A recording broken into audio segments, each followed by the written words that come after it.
Anna is the latest film from French writer and director Luc Besson, who has done Leon the Professional, Lucy.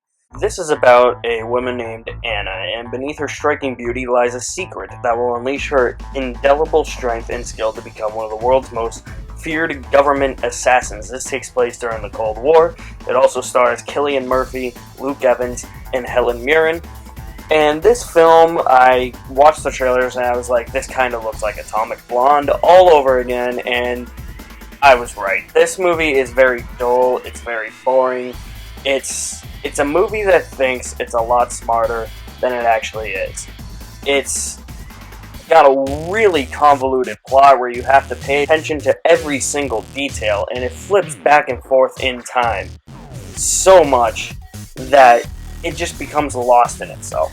And I thought that narrative structure of the movie didn't help the pacing at all, because this movie is only an hour and 59 minutes, and it feels like it's 2.5 hours. So you keep going back and forth in time, and you keep seeing what's going on with Anna as a government assassin, but at the same time, you also learn something else about her, about some other situations she was in, because she's blackmailing these people or she's double-crossing these people, and it just becomes a web that's too tangled to untangle. And that was something I really didn't appreciate about this. And as I said, this feels like a knockoff Atomic Blonde or Red Sparrow, as much as I hate Red Sparrow. Or it also just feels like a fan film for a Black Widow movie. That's what this honestly feels like. I didn't really like Luke Evans in this movie, and I didn't really like Cillian Murphy in this movie. Cillian Murphy is in probably the second half of the movie, but there's nothing to these characters.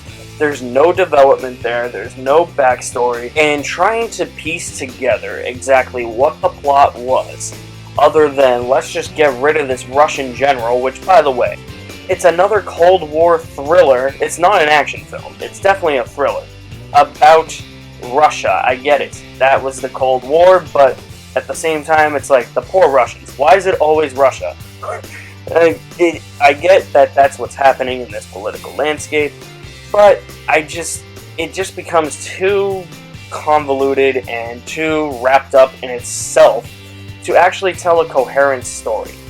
And that was something that I felt was really missing from a movie like this. This had to stick out on its own. This couldn't be a knockoff Atomic Blonde. This couldn't be a knockoff Red Sparrow. It had to have an identity. It had to be its own thing. And it really wasn't its own thing. I get it, you cast a blonde supermodel to be this government assassin. Yeah, female empowerment, but I feel like this movie just didn't really empower females all that much. It's just her allowing the government to control her and do whatever they want, while at the same time she does kind of manipulate them. But she also has to manipulate other people as well. And they manipulate her to a T. And it's not a movie that I was really looking for. I was looking for more of a straight-up action movie. There is a really great action sequence towards the middle-ish of the movie that I thought was done really well, but it also just reminded me of that church scene from Kingsman: The Secret Service, or the stairwell fight from Atomic Blonde. Almost everything in this movie just reminded me of Atomic Blonde, and that's what it felt like. Luc Besson has proven he can direct and write really good movies in the past, like Leon the Professional. But with this, it didn't hit the mark for me. I'm going to give Anna a D+.